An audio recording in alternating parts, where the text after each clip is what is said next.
Well, hello everyone. I hope some of you can join live today. It's nice to have the interaction. Today we are exploring verses 31 through 33 of this important, little-known text of Tantric Yoga, the Svabodha-mañjarī, the Blossoming of Awareness, also known as the Svabodha-mañjarī, a bouquet of methods to bring about the manifestation of one's innate awakeness or one's innate awareness. So we'll start with verse 31. Now we finished the last video with verse 31, but I wanted to say more about it. So let's go ahead and dive in with verse 31.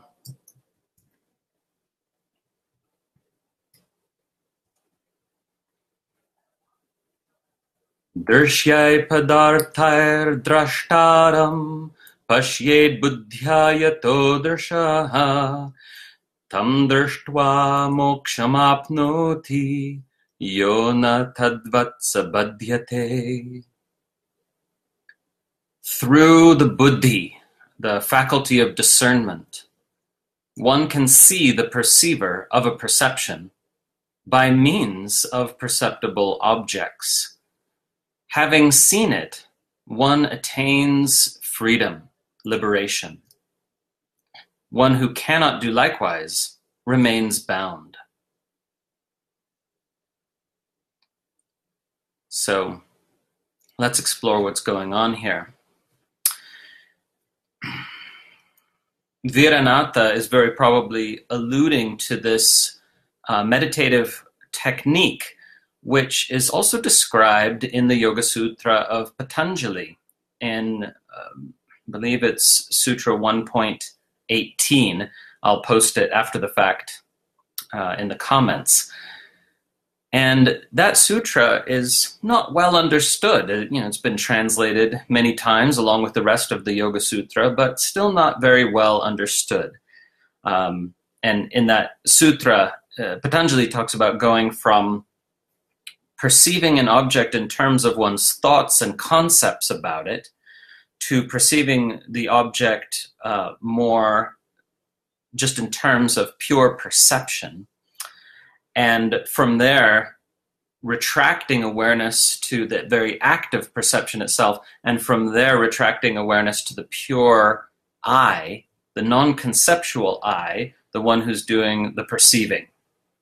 So it's this kind of stages of retraction through exploring any given perception. And I think this is an important through line that we see in both the pre-tantric yoga of the Yoga Sutras and the tantric yoga that we're exploring here. The through line being that any perception could be the opportunity for this realization or this insight about what the nature of reality actually is. So no special experiences necessary, no dramatic experience, no mystical experience, no peak experience. All of those are fine, and none of them are necessary for realization. For realization, we don't need anything but to explore what's really happening in any given perception. So I'll give you the practice in very, very, very simple layman's terms, as it were. So you take anything, any object of perception. It could be visual, it could be auditory, something that stays put for a little while so you can drop in and focus on it. And it could be as simple and mundane as, take your morning coffee cup and put it on the table in front of you and really take a look at it. So what happens is when we look at any given object, in this case the coffee cup, we see it in terms of our concept of it. Oh, this is my mug, it's my favorite or my second favorite mug, and you have a kind of background with it. You know roughly how long you've had it, you know what it feels like to hold it, And these are all the vikalpas, the conceptualizations associated with that particular object. And whatever the object might be, auditory, tactile, visual, same thing, right? Now then, you let that be there for a minute or two, and then you just let it go, and you perceive purely in terms of the colors. Because you realize, well, if I'm just sitting here looking at the object, I'm not seeing anything but a pattern of color, right? So there's a superimposition of concept. This is mug, this is my mug, right? So even ego appropriation is there. This is mine or not mine. I like it or I don't like it. But you let all that go, and then you just see, and you have to kind of get a little bit still inside, and then you just see, oh, all that I'm actually perceiving is a pattern of color, right? That my mind breaks up into parts and looks at different pieces of it and names different pieces. But if I let all that go, it's just pattern of color. And then you let yourself realize, and here I'm narrating it in words, but this is a non-conceptual process. You realize that colors and seeing, those words refer to the same phenomenological experience. So phenomenological just means what you're directly experiencing. So whether we say pattern of color, whether we say pattern of light, whether we say visual image, whether we say seeing, all of these terms actually are referring to one and the same phenomenological experience. So there's a kind of gentle retraction of awareness from the notion of an object out there in front of you to just the pattern of color to just the act of seeing. That the act of seeing is all that's happening here. And then if you sort of gently and, if possible, non-conceptually inquire into this act of seeing, where does it take place? What is seeing? You realize, well, seeing is just a particular permutation of consciousness. Hearing is just a particular permutation of consciousness. It's a vibration within consciousness. Now, what is this consciousness? Is it something abstract? Does it exist somehow separate from you? No, you realize, well, consciousness is what I am because everything that I experienced it takes place within the sphere of my consciousness, right? So seeing and feeling, these are just different ways of describing vibrations within consciousness. We can divide them up, but we needn't do so. So you realize, oh, there's only consciousness, which is what I am, because there's nothing else I could be, right? Consciousness is the only constant in all my experiences whatsoever. So there's nothing else that could be that which I fundamentally am but consciousness, because it's the only thing present in every experience whatsoever. Now, again, I'm explaining it logically, but what we want here is a kind of direct realization. So consciousness can have the flavor of seeing or hearing or touching or tasting or smelling or thinking, feeling. It can have all of these at once or none of these. It could just be pure consciousness, void experience. That's rare, but it happens in meditation. So it could be one of these, all of these, none of these, or any combination. But the thing is, just to sit there for long enough that you have what some people call a pure consciousness event, and that's where you're still seeing or hearing or whatever it is, but it's now lost all the kind of mental projection, and it's just presence. It's just conscious presence with the flavor of whatever is vibrating within consciousness, whether you call that light and color, or sound, or sensation, or emotion. These are all just different vibrations within the singular field of consciousness, right? And you notice it's a singular field. There's not distinct bits of you, right? There's a synthesis, right? There's a unity. There's a transcendental unity to the field of consciousness. So it's something that's quite hard to put into words, right? But yes, the tradition sometimes use the phrase ekarasa or samarasa, meaning when you see truly, when you see things as they really are, everything is seen to be a manifestation of and vibration within consciousness.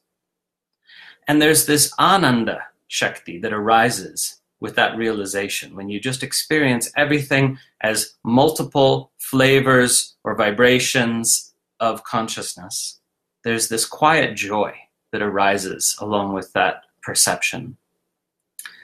So this takes some discernment, right? That's why he says through the buddhi, which it means the faculty of discernment, one can see the perceiver, meaning consciousness itself, not a separate subject. That's not what he's saying here. He's not talking about, the perceiver Ezra or the perceiver Kalyani, but rather the one, because in that moment, when you're just let yourself be with what is, you notice there is no separate self. It doesn't exist. It's just consciousness vibrating in whichever way it is, right? So the perceiver is just the one. It's just consciousness itself. And that's the same in all conscious beings. So you're touching into that in you, which is in everyone. Everyone has the same capacity for presence and bliss, whether they have ever accessed it or exercised that capacity or not. So all one needs is any perceptible object, and then you can perceive that you can see, this is using the word see metaphorically, you can directly experience the perceiver of a perception, right? So going from perceptible object to perception itself, to realizing there is no perception separate from the perceiver. So everything collapses into unity, and there's simply consciousness, right? So as one non-dual writer puts it, it's not, language gives us the false perception, like I see a dog. And he says, no, there's only seeing happening, which is a consciousness event that has a dog flavor to it. You are seeing dogly. Or if you're seeing the coffee mug, you're seeing mugly. You're seeing in a mug-like manner, right? But that's just a way of sort of particularizing that flavor of consciousness, but it's actually not your concept of it, right? It's simply the immediacy of presence itself. So if I'm repeating myself a little bit, that's because this is hard to explain. And it's easier to experience than to explain. But it doesn't happen. The experience doesn't happen until it's ready to happen. You sort of just can't force it. But you can sort of sit there and just be with what is until this comes online. So he says, one attains moksha, one attains liberation through this process, through the realization that everything is consciousness and you are that consciousness. And there's no division or separation in anything. So everything that appears is what you are appearing as that. So if you're, in whatever manner you're seeing, hearing, smelling, tasting, touching, thinking, that's just what you are, consciousness, appearing in that way, with that particular flavor. And there's an opportunity to sort of relax deeply into just the joy of presence in relation to whatever you're present with, and nothing else to do. And you experience this opening, this freedom. And you realize all the doing happens, all the doing that's needed in life can happen without the need for this imagination of a separate doer. And everything can unfold in the way that it does without the need to figure it out, struggle against it, resist it, conquer it, all of these sort of imaginary ideas of what we're supposed to do with the things and people in our lives, you know? And it just becomes an ever-refreshing fountain of consciousness. The tradition calls it nityodita, ever refreshing itself, ever transforming itself, ever recreating itself in an endless kaleidoscope of pattern, a patterned experience that the mind tries to capture and put in categories, and sometimes that has a tiny bit of utility, right? But it's usually not necessary. We just do it habitually. So let's flow right on to verse 32, because this is where it gets even more interesting. And this is a kind of climax within the text.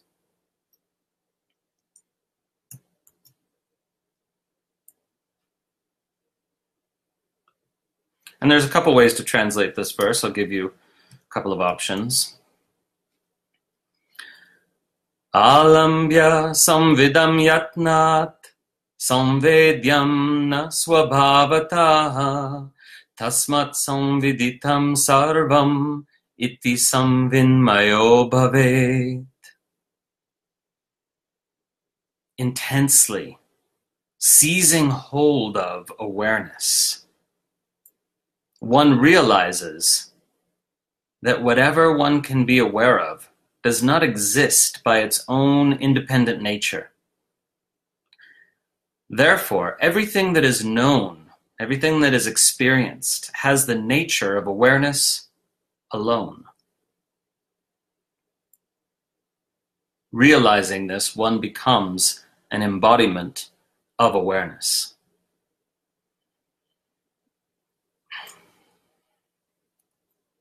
I'm going to improve this translation a little bit. Instead of seizing hold of, we could also translate alambya as relying upon nothing but awareness, taking refuge in awareness. So, alambya, depending on nothing other than one's own awareness,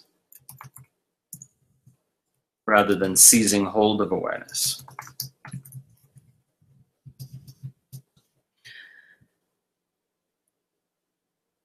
But doing so powerfully, yet not, I translated as intensely before, but sort of fully, powerfully, with great gusto, throwing oneself back upon that which one is, taking refuge in the awareness that one truly is. One realizes that whatever you can be aware of does not exist by its own independent nature. Whatever you can be aware of does not have its own independent essence, right?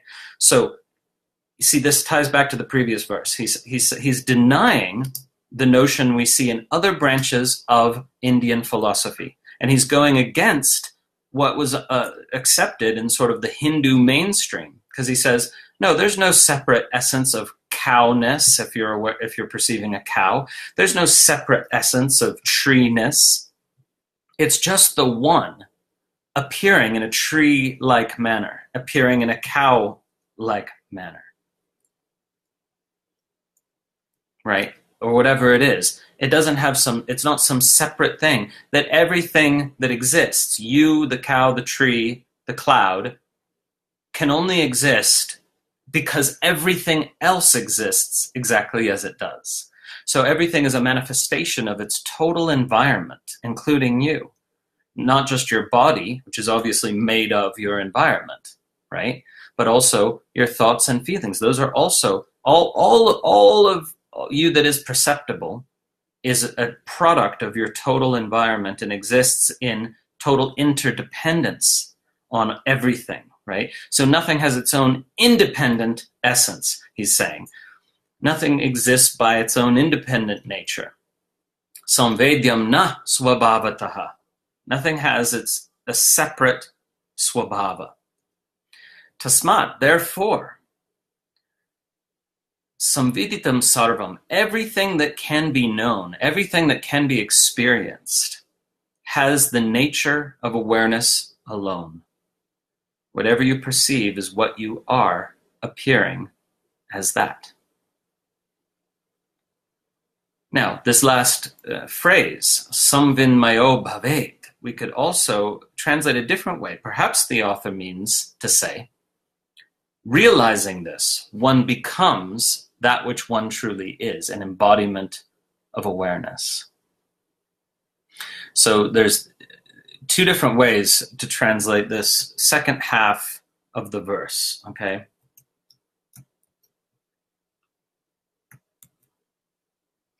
And I'll just put them in the window so that you're very clear.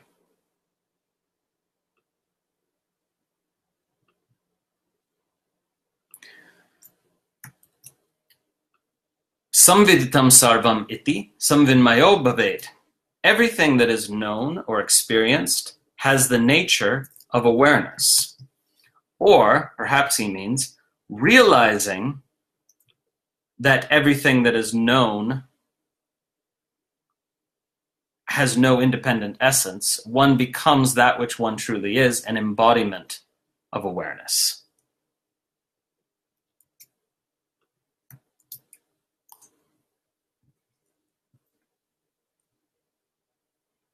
And there's another way to translate this whole verse, and I'll give it to you now. Anything to be known, anything that one seeks to know or does know, through reliance, anything that is to be known is known through reliance on awareness, not as something in itself. Nothing can be known separate from awareness or consciousness. So everything that is known through reliance on awareness. Therefore, when anything is known as it really is, it is seen to be nothing but awareness.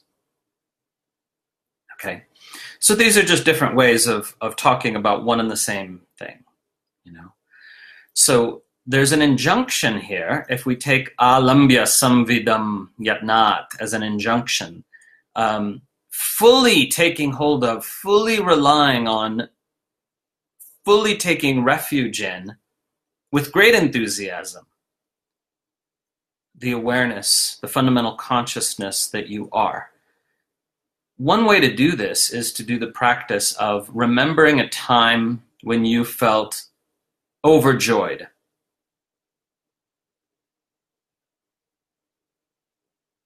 Just a moment. You don't need to remember the whole memory. Just a moment when you felt overjoyed.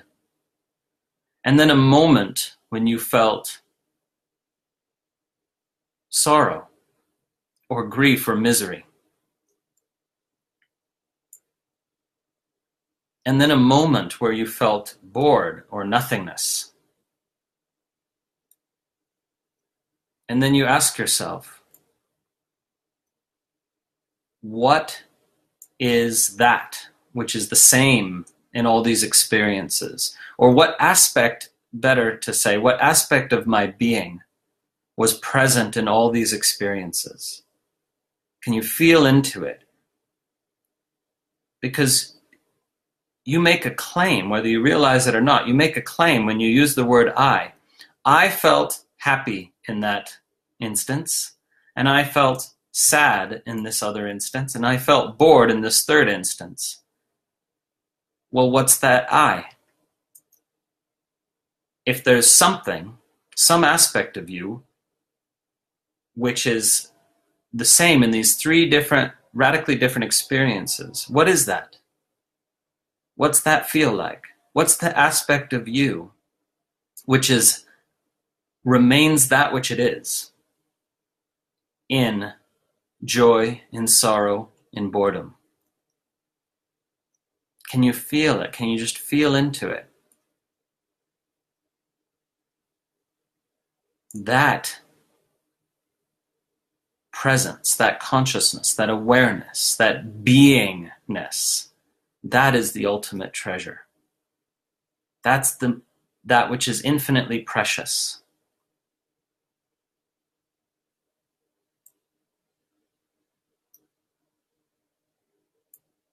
That which you are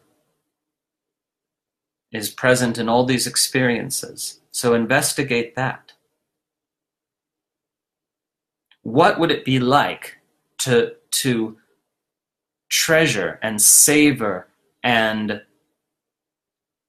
fully experience the divine beauty and majesty of that which is present in all these experiences, instead of grabbing on and trying to get more feel-good experiences and pushing away experiences that don't feel good and trying to get through the boring experience?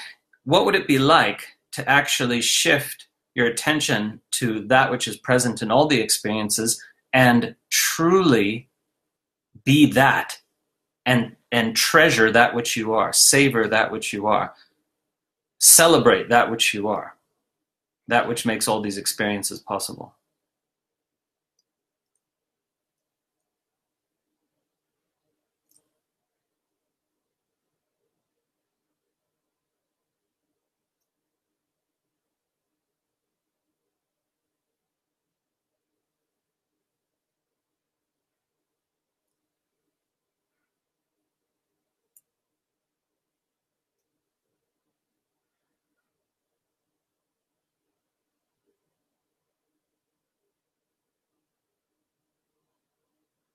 When you really drop into it,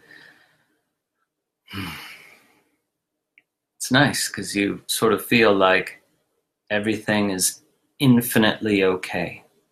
Even sorrow is okay. Whatever's happening. Whatever's happening, there's a miracle of existence that makes it possible, a miracle of consciousness that makes it possible.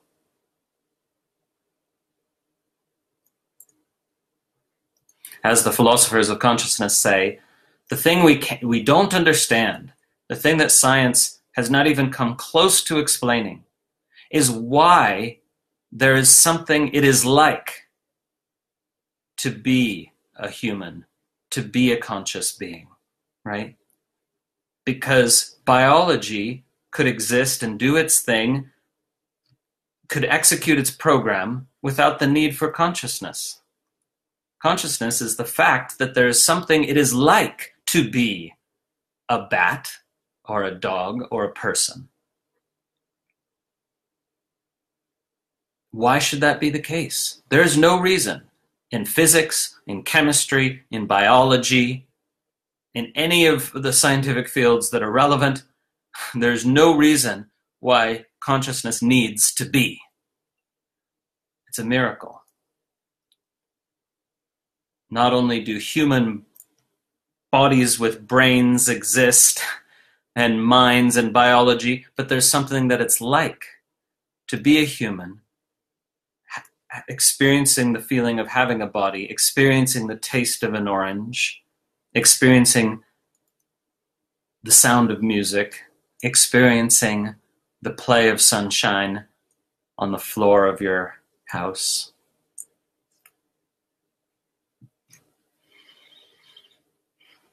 Okay, so having kind of reached this point of this profound contemplation of the nature of reality and the nature of that which you and I are, the inexpressible, ineffable nature of that which you and I are, he implicitly sort of, with the next verses, since the next verses are on yogic practice, he's implicitly saying what Abhinavagupta would make explicit a century later, where, okay, if you don't get this, if you don't experientially get this as pure realization, then do some more practices that can sort of prepare the ground for this realization. So then he turns to these yogic practices. And it may be that we've lost a verse of the text here, because The next verse is on working with apana, which is the in-breath. And we would expect that there would also be a verse on prana, the out-breath. We don't find one. Maybe there wasn't one. But anyway, let's finish with a specific practice that you guys can work with.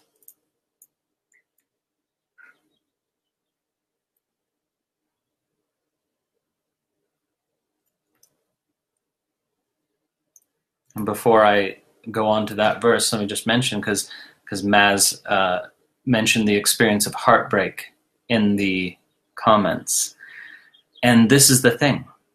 Without pushing away the experience of even heartbreak, can you rest in that which is aware that it feels that there's a feeling we call heartbreak happening?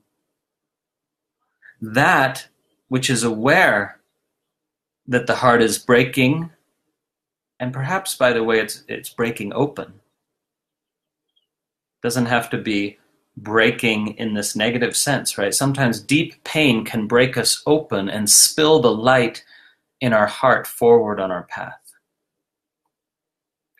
But whether you're experiencing as just horrible or not, that which you are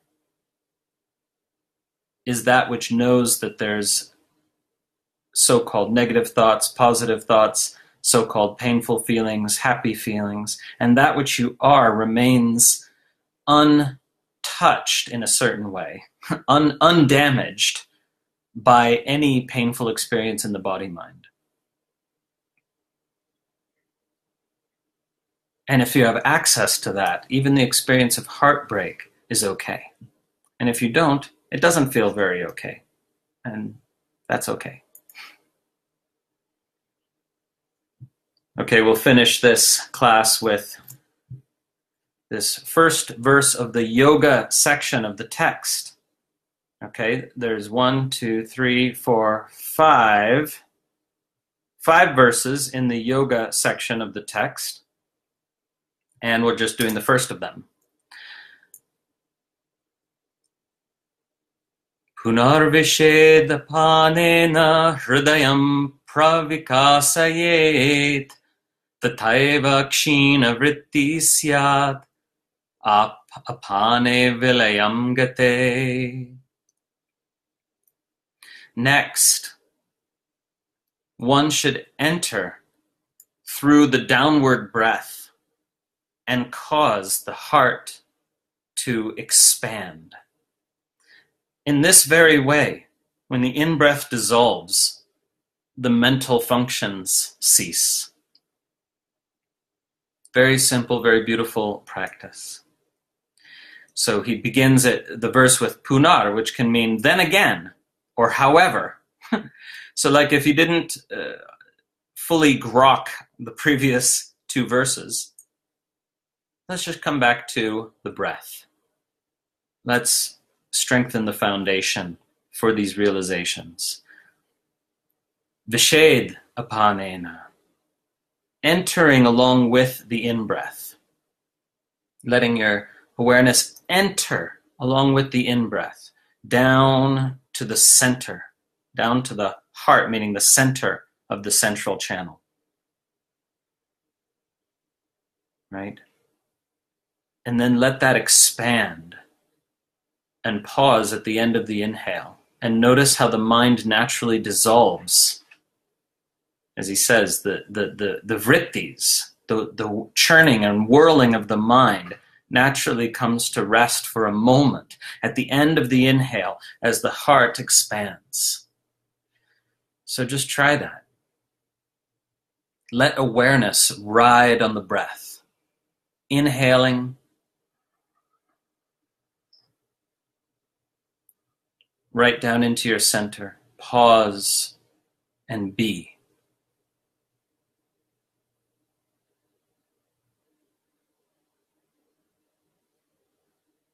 And release. You're just doing that. Make sure the jaw is relaxed as always. Inhaling, let awareness ride on the breath into the center. Feel the heart expand. Pause be.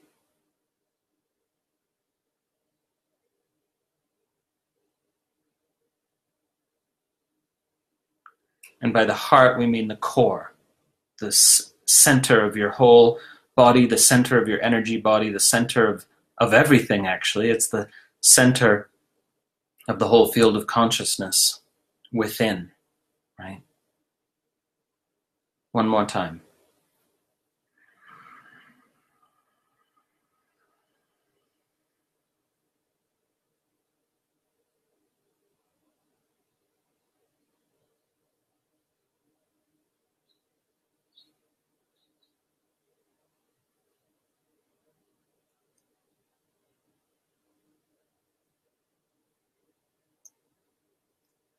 Remember to let the center expand with the in-breath. Expand, especially at the end of the in-breath, and pause and just be. Right? And then if even the tiniest thought starts to creep in, just go ahead and release the breath and do it again. Right? Just that moment of pure being. Just keep coming back to that. As he'll say in the next verse, take refuge in the path of the central channel. Take refuge in the central axis of your being. But that's for next time. We have some really interesting verses on yoga coming up, on inner yoga. And he gives some teachings that come, he says, from the oral tradition of the siddhas. So that's quite exciting. The oral tradition of the siddhas. Next week. Om. Nice to be with all of you. And once again, let's remember to thank all the patrons on Patreon that are supporting this work, these teachings, these translations, so that they can be shared with a wider audience. So thank you so much, patrons. I see some of you on here, and we appreciate you so much. See you next week. Love to all.